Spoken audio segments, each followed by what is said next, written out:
નાતાલ અને નવા વર્ષને ઉજવવા માટે લોકો માદક પદાર્થ કે નશાનો ઉપયોગ કરતા હોય છે। અમદાવાદ શહેર પોલીસ દ્વારા નાગરિકોને આ ન કરવા અપીલ કરવામાં આવી છે।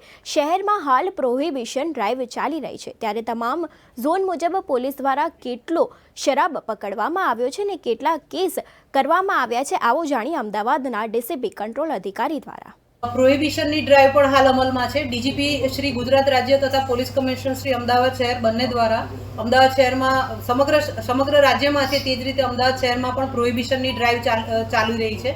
એ અન્વયે તારીખ 24 ડિસેમ્બરથી આ ડ્રાઈવ શરૂ કરવામાં આવેલી છે।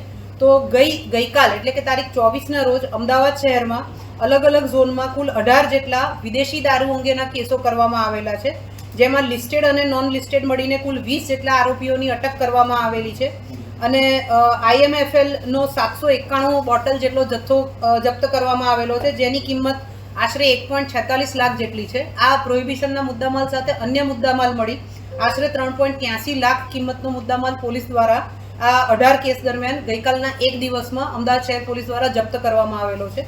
એ જ રીતે અમદાવાદના અલગ અલગ ઝોનમાં મળીને કુલ 114 જેટલા દેશી દારૂ અંગેના કેસો કરવામાં આવેલા છે।